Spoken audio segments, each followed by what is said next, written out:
हर रोज एक नई कहानी देखने के लिए चैनल को सब्सक्राइब करें और बेल आइकन दबाना ना भूलें। करिश्मा बहुत ही खूबसूरत और हसीन लड़की थी, जिसके हर लड़की की तरह अपनी शादी को लेकर कुछ सपने थे। उसका रिश्ता उसके बचपन में ही उसके पिता के दोस्त के बेटे नीरज से तय हो गया था। उसी से शादी के सपने संजोकर करिश्मा बड़ी हुई थी और एक दिन उसकी माँ प्रज्ञा उसके कमरे में आकर उससे कहती है, करिश्मा, तेरा कॉलेज पूरा हो गया और नीरज भी अच्छी जॉब कर रहा है। मैं सोच रही हूँ कि अब तुम्हारी शादी की बात आगे बढ़ा दी जाए। ठीक है मम्मी, जैसा आपको ठीक लगे। इतने सालों रोके के बाद मैंने ना कभी उसे देखा न कभी उससे बात करी, जाने कैसा दिखता होगा। देख बेटी, देखा तो मैंने भी नहीं है, पर सुना है बहुत सुंदर है। और ये दिखता क्या होगा, तेरा होने वाला पति है, दिखते होंगे। ठीक है मेरी संस्कारी माँ, दिखते होंगे। जिसके बाद प्रज्ञा करिश्मा के कमरे से चली जाती है और दोनों के घरों में शादी की बात चल जाती है और भगवान की दया से शादी का मुहूर्त जून का निकलता है।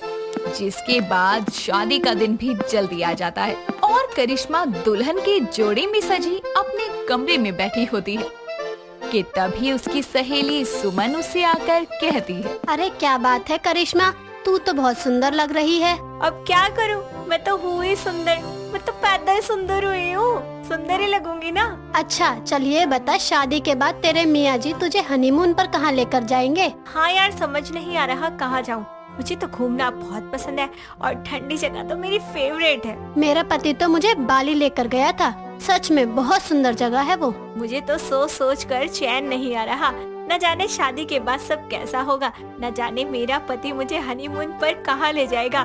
मैं तो उसको बोल दूंगी मुझे ना वो मलेशिया लेकर जाए, जहाँ सब जाते हैं, और किसी अच्छी सी जगह लेकर जाए। हाँ हाँ बोल दियो। चल अब नीचे चलते हैं, सब मंडप पर तेरा वेट कर रहे हैं। अपने ख्याली पुलाव बनाकर खाने के बाद करिश्मा तैयार होकर अपनी सहेली सुमन के साथ मंडप पर आती है और उसकी शादी नीरज से विधि विधान से हो जाती है। नीरज उसके ख्यालों जितना ही सुंदर था, जिस वजह से करिश्मा बहुत खुश थी। और ससुराल आने के बाद अगले दिन जब वो अपनी पहली रसोई में सबकी पसंद का खाना बनाती है और टेबल पर लगाती है, तो उसकी सास माया, ननद सुरुचि और पति नीरज खाने की टेबल पर नाश्ता करने बैठ जाते हैं। और नाश्ता करते हुए उसकी ननद सुरुचि उसे छेड़ते हुए कहती है, अरे भाभी, ये तो रस्में होती ही रहेंगी। बताओ, हनीमून पे कहाँ जाना है आपको? हाँ बहू, पता ना कहाँ जाएगी।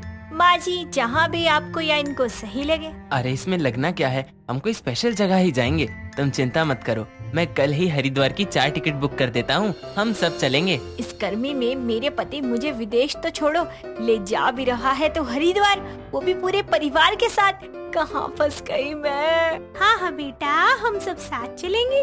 माँ, आप पागल हो, भैया भाभी का हनीमून है और आपको साथ जाना है। भैया आप 2 टिकट करवाओ और आप दोनों जाओ। और ये क्या हरिद्वार, किसी रोमांटिक जगह जाओ ना। आई लव यू मेरी ननद, अब से तुझे 2 रोटी फालतू दूंगी, तू ही है मेरी सगी इस घर में। आप भाभी को आगरा ले जाओ, रोमांटिक है और आप दोनों को अच्छा भी लगेगा। आज से तेरी रोटी पानी बंद। मेरा ससुराल मेरठ में है, यहाँ से आगरा दूर ही कितना है। अरे गर्मी का महीना है, शिमला तो भेजती। हाँ ठीक है, ये अच्छा है, मैं आगरा की अगले हफ्ते की 2 टिकट बुक कर देता हूँ। जिसके बाद नीरज एक्साइटेड होकर आगरा की 2 टिकट्स बुक करता है और करिश्मा बेमन से पैकिंग करने लगती है, क्योंकि वो नीरज की फीलिंग्स को हर्ट नहीं करना चाहती थी। जिसके बाद दिन बीतते हैं और नीरज और करिश्मा एक बस में आगरा के लिए चढ़ जाते हैं। थोड़ी देर बाद बस तो चलती है, लेकिन बस का एसी नहीं और करिश्मा को पसीने आने लगते हैं और वो परेशान होकर नीरज से कहती है, आप इतनी खूबसूरत जगह लेकर जा रहे हो, कम से कम एसी वाली बस ही कर लेते। ये गर्मियों में हनीमून तो कुछ ज्यादा ही यादगार लग रहा है। अरे करिश्मा, बस में एसी है, लेकिन बस थोड़ा खराब है, कोई नहीं, एडजस्ट करो, थोड़ी देर की बात है। करिश्मा पूरे रास्ते पसीने पसीने हो जाती है और थोड़ी देर बाद दोनों अपने होटल पहुंचते हैं और होटल को बाहर से देखकर करिश्मा कहती है, चलो होटल तो अच्छा लग रहा है, कम से कम इस कड़ी धूप में जो ताजमहल देखने आए हैं, मैं तो बिल्कुल नहीं देखूंगी। मैं तो मस्त नहा धोकर सोना चाहती हूँ। जब करिश्मा और नीरज अपने कमरे में जाते हैं, ये पानी है या उबलता हुआ पानी? इसमें से तो भाप निकल रही है। अरे मैं जल जाऊंगी, कैसे नहाऊं? अरे करिश्मा, ये आगरा है, यहाँ गर्मी है, धूप है बाहर, तो पानी क्या होटल वाले बर्फ डालकर ठंडा करेंगे? जो जैसा है नहा लो। करिश्मा नीरज को कोसते हुए नहा कर आती है और बाहर आकर बोलती है, नीरज, आप जल्दी से एसी चला दो, मुझसे ये गर्मी झेली नहीं जा रही। एक्चुअली वो बात ये है कि क्या बात है? अब ये मत कहना कि ये कमरा नॉन एसी है। हाँ करिश्मा, ये नॉन एसी है, इस पर अच्छा डिस्काउंट था तो मैंने बुक कर लिया। आप गर्मियों में हनीमून मनाने आए हैं या कंजूसी करने? आपने जरा सा भी नहीं सोचा मैं कैसे रहूंगी? करिश्मा ये कहकर पैर पसार कर सो जाती है और शाम के समय नीरज उसे जगाते हुए कहता है, उठ जाओ, तुम बहुत सोली, अब ताश देखने नहीं चलना क्या, वरना बंद हो जाएगा। मुझे नहीं जाना कहीं भी। आपको जहाँ जाना है आप जा सकते हैं। आपसे इतना नहीं हुआ कि मुझे एक ठंडी जगह ले जाते? अरे कम से कम गर्मियों में हनीमून तो ठंडा कर लेते। अरे बाबा, तो तुम आइडिया दे देती ना जब मैंने तुमसे पूछा था। मैं थोड़ा नादान हूँ, समझ नहीं पाया, सॉरी ना। उठो ना, तुमको मेरी कसम, ऐसे मत करो प्लीज, मुझे बुरा लगेगा। जिसके बाद करिश्मा अपने पति का उतरा चेहरा देखकर उठकर तैयार हो जाती है और नीरज और करिश्मा ताज देखने जाते हैं। उसके बाद अचानक ही मौसम में बदलाव आता है और हल्की ठंडक के साथ तेज बारिश आती है। करिश्मा आसमान की ओर बाहें फैलाए कहती है, वाह करिश्मा, चलो कुदरत ने ही अपना करिश्मा दिखा दिया, बारिश आ गई। अब तो इस गर्मी में हनीमून में राहत मिलेगी। नीरज भी बारिश में रोमांटिक होकर करिश्मा को गले से लगाता है और बारिश में उनके बीच के मन मुटाव भी धुल जाते हैं और दोनों ताज की खूबसूरती देखकर अपने होटल वापस आते हैं और होटल में कुछ प्यार भरे लम्हे साथ बिताते हैं। अगले दिन उन दोनों को वापस घर आना था। सुबह के समय करिश्मा पैकिंग करते हुए नीरज से कहती है, नीरज, मुझे माफ करना, मैंने आपको बेकार में ही गर्मियों के हनीमून पर इतना सुना दिया, सब मेरी गलती है। इट्स ओके, तुम अब खुश हो ना, मेरे लिए यही बहुत है। जिसके बाद करिश्मा और नीरज दोनों पैकिंग करके बस अड्डे आते हैं और नीरज और करिश्मा उत्तराखंड की बस में चढ़ जाते हैं और बस में बैठते ही करिश्मा को एसी की ठंडी हवा लगती है। जिसके बाद करिश्मा नीरज से कहती है, नीरज, हमको मेरठ की बस में बैठना था, तो हम उत्तराखंड की बस में क्यों बैठे हैं? तुमको ऐसा नहीं लगता हम दोनों गलत बस में चढ़ गए हैं? क्योंकि मैं अपनी प्यारी बीवी को गर्मियों में हनीमून बनाने के लिए शिमला लेकर जा रहा हूँ, अब उसके लिए इतना तो कर सकता हूँ ना। करिश्मा ये सुनकर प्यार से नीरज को गले लगाकर कहती है, वाओ नीरज, सच में तुम कितने प्यारे हो। I really love you. I'm so lucky. करिश्मा का बोरिंग सैया उसे आगरा से शिमला लेकर जाता है और करिश्मा गर्मियों में अपने हनीमून को शिमला में मनाती है। तो दोस्तों, आपको घूमने के लिए कहाँ जाना पसंद है, हमें कमेंट करके जरूर बताएं। चेतना एक बहुत ही ज्यादा सुंदर और एजुकेटेड लड़की थी जिसे चटपटा खाने का बहुत शौक था, जैसे कि भल्ले पापड़ी, गोलगप्पे, ढोकला इत्यादि। इन सब चीजों के बारे में सोचते ही उसके मुंह में पानी आने लगता था। उसके परिवार में उसकी मम्मी मीनाक्षी और पापा जितेंद्र रहा करते थे। ऐसे ही एक दिन चेतना अपनी मम्मी के साथ बाहर शॉपिंग मॉल शॉपिंग करने के लिए गई थी। तभी वहाँ पर उसे बहुत भूख लगती है और उसकी आंखों के सामने गोलगप्पे वाला आ जाता है और तभी वो अपनी मम्मी के साथ उस गोलगप्पे वाले के पास जाकर बोलती है, भैया जल्दी से एक प्लेट चटपटी सॉस डाल के ना गोलगप्पे दे दो। भैया जी, मुझे बस दही वाले देना। अरे मम्मी, आप ये वाला ट्राई करो ना, दही वाले तो आप हमेशा ही खाती हो। अरे ये मुझे ज्यादा चटपटे लगते हैं, मैं तो यही वाले खाऊंगी अपने। धीरे धीरे चेतना एक ही जगह पर 7 से 8 प्लेट गोलगप्पे खा जाती है और डकार मारती है। तभी गोलगप्पे वाला और मीनाक्षी उसे देखने लगते हैं। दोनों घर आ जाती हैं। यूं ही वक्त बीतता जाता है। ऐसे ही एक दिन चेतना सबके साथ बैठकर खाना खा रही होती है कि तभी वो बुरा सा मुंह बनाकर बोलती है, मम्मी, ये कैसे सब्जी बनाई है? इसमें जरा से भी चटपटी नहीं है। अरे नींबू का, मसाले का तो नाम ही नहीं है इसमें। अरे भांग वांग खा के आई है क्या? पहले ही कितना चटपटा और मसालेदार है, और डाल के क्या करेगी? मर जाएगी। मुझे तो लग नहीं रहा पर। इतना कहकर वो और नींबू सब्जी में डाल देती है। ऐसे ही एक दिन उसे बहुत ही ज्यादा चटपटा खाने का मन करता है और वो एक रेस्टोरेंट में जाकर राज कचौरी खाने लगती है और बोलती है, यम्मी, कितनी टेस्टी राज कचौड़ी है। हाय, ये दही, अनार के दाने और ये मसाले का तड़का तो लाजवाब। ये सब बोलते हुए उसे एक हृदय नाम का लड़का देख लेता है और उसके पास जाकर कहता है, एक्सक्यूज मी मैम, क्या मैं कुछ बोलूं? जी, क्या बोलना है और क्यों बोलना है? वो आपको इतना चाव से खाते हुए देख मुझे बहुत अच्छा लगा। क्या आपको राज कचौरी इतनी पसंद है? हाँ जी, मुझे इसके अलावा भी और भी सारी चटपटी चीजें बहुत पसंद है। ओह, मतलब आप मीठा वीठा कम और गोलगप्पे टिक्की ये सब ज्यादा खाती होंगी। एम आई राइट?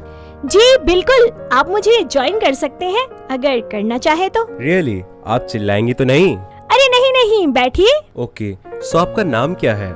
जी, मेरा नाम चेतना है, और आपका? मेरा नाम हृदय है। प्यार से आप मुझे हार्डी भी बुला सकती हैं। इस तरह दोनों एक दूसरे से बातें करते हैं और उनकी अच्छी दोस्ती हो जाती है। दोनों एक दूसरे से अपना नंबर भी एक्सचेंज कर लेते हैं। वक्त बीतता जाता है, एक दूसरे से वो रात रात भर बातें करने लगते हैं, साथ ही चटपटा भी खाते रहते हैं। समय यूं ही गुजरता रहता है और हृदय उसे एक रोमांटिक सी जगह पर ले जाकर बहुत ही रोमांटिक तरीके से प्रपोज कर देता है, जिसके बाद चेतना उसका प्रपोजल एक्सेप्ट कर लेती है और दोनों एक दूसरे को गले लगाते हैं। तभी चेतना उससे कहती है, क्या तुम सच में मुझसे प्यार करते हो? अरे हाँ बाबा, बहुत प्यार करता हूँ और बहुत जल्द तुमसे शादी भी करूँगा। ओ, इतना प्यार कब हो गया तुम्हें मुझसे? मुझे तो पता ही नहीं चला। वैसे मैं बहुत लकी हूँ जो तुम मेरी जिंदगी में आए हो। अच्छा जी, चलो मैं तुम्हें एक सरप्राइज देता हूँ, आंखें बंद करो। इतना कहकर हृदय ताली बजाकर वेटर को अंदर बुलाता है और वेटर ट्रॉली पर 3 से 4 चटपटी डिशेस देकर वहाँ से चला जाता है। साथ ही चेतना को आंखें खोलने के लिए भी हृदय कह देता है। जैसे ही वो इतनी सारी अपनी फेवरेट डिशेस देखती है, मानो पागल ही हो जाती है और उसे जोरों से गले भी लगा लेती है। तभी हृदय उसे कहता है, ओह, मैं तो भूल ही गया था, तुम्हें इतना पसंद है, थोड़ी सेफ्टी वगैरह रखनी चाहिए थी ना। इस तरह वो दोनों अपने इस हसीन लम्हे को एंजॉय करते हैं और कुछ ही दिनों के बाद अपने परिवार वालों की रजामंदी से शादी करने की सहमति ले लेते हैं और अगले ही हफ्ते दोनों की बड़ी धूमधाम से शादी हो जाती है। चेतना अपने ससुराल की सारी जिम्मेदारियां बखूबी संभाल लेती है और ऐसे ही एक दिन उसकी सास वीना उससे कहती है, अरे बहू चेतना, जरा इधर तो आना। जी माँ जी, कहिए। अरे बहू, जरा ये शादी का कार्ड तो देखना, क्या लिखा है इस पर और कब जाना है? माँ जी, इसमें लिखा है कि 7 बजे की बारात है और 8 बजे का खाना है। कल रात को शादी है। अच्छा ठीक है।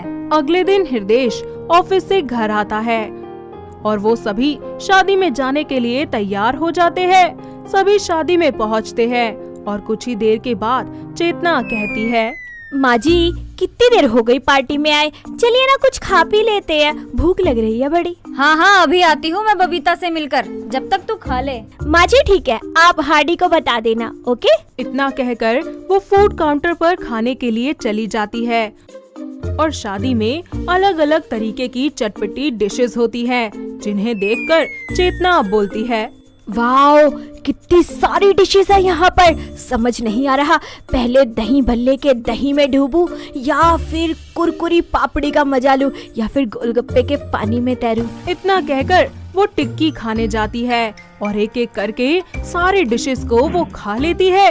कुछ ही देर के बाद अचानक से उसका पेट खराब होने लगता है। उसके पेट में बहुत ही जोरों से गुड़गुड़ की आवाज आती है। तभी वो खुद से कहती है,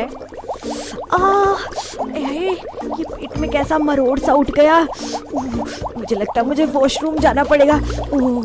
चेतना भागकर वॉशरूम की तरफ जाती है तो देखती है कि वॉशरूम पहले से ही अंदर से बंद है और वहीं से एक आदमी बोलता है, मैडम जी, कोई फायदा नहीं है, इसमें एक लड़का 2 घंटे से अंदर बैठा है, अभी तक नहीं निकला। राम, अब क्या करूं? कहीं सबके सामने रायता ना फैल जाए। ओह यार, ये तो प्रेशर बड़ा तेज बनता जा रहा है। क्या करूं? कहीं निकल ही ना जाए। चेतना परेशान होकर हृदय के पास जाती है और उसका हाथ पकड़कर बोलती है, हार्डी जी, घर चलिए ना जल्दी, मेरी तबीयत थोड़ी खराब हो रही है, प्लीज। अरे रुको ना, दोस्त से तो बात कर लूं, इतने दिनों बाद मिला है। अरे समझने की कोशिश कीजिए, वरना रायता यहीं फैल जाएगा, मेरी साड़ी खराब हो जाएगी। जल्दी चलिए। रुको ना। तो मेरी बर्दाश्त से बाहर हो रहा है, मैं क्या करूं? माँ जी प्लीज इन्हें समझाइए, घर चलिए जल्दी। क्या हुआ तुझे? अच्छा रुक, बोलती हूँ। वीना अपने बेटे को आवाज लगाती है लेकिन वो नहीं सुनता और चेतना भी उसे बोलती है, लेकिन जब तक बहुत देर हो जाती है और चेतना का लूज मोशन उसी पार्टी में साड़ी में हो जाता है। तभी हृदय को एक अजीब सी स्मेल आती है और चेतना उससे कहती है, मैंने कितना बोला था कि चलो, पर नहीं ना, करवा दिया ना मेरी इज्जत का फलूदा। बहू, अगर ऐसा था तो हमें बता देती ना। कितना तो बताया था आपको, आप दोनों एक सुनते ही नहीं। चलो अब, वरना लोगों को तुम्हारे परफ्यूम की खुशबू आने लगेगी। इतना कहकर वो तीनों किसी तरह पार्टी से निकल जाते हैं और हृदय कार में बिठाकर दोनों को वापस घर ले आता है। साथ ही वो लोग बाद में डॉक्टर के पास भी जाते हैं, जहां डॉक्टर उसे चटपटा खाने के लिए सख्त मना कर देते हैं, जिसके बाद हृदय उससे कहता है, चेतना, कहो तो तुम्हारे लिए गोलगप्पे मंगवा दूं? नहीं नहीं माँ जी, हार्डी जी, अब से मैं कुछ भी ऐसा वैसा नहीं खाऊंगी। इस तरह वो तीनों वापस घर आ जाते हैं और चेतना अपना जरूरत से ज्यादा चटपटा खाने की वजह से बने तमाशे को लेकर हमेशा के लिए चटपटा खाना बंद कर देती है और अपनी जिंदगी में सादा और सिंपल खाना अपनाती है। तो दोस्तों, कैसी लगी आपको हमारी ये चटपटा खाने वाली बहू की कहानी? क्या आपके घर के आसपास भी है कोई ऐसी बहू जिसे चटपटा खाने का इतना ज्यादा शौक हो? अगर हाँ, तो उन्हें ये वीडियो दिखाइए और हमें कमेंट करके बताइए। दोस्तों, अगर आपको ये कहानी पसंद आई तो इसे लाइक करें, शेयर करें और कमेंट करके बताएं कि कहानी में आपको सबसे अच्छा क्या लगा।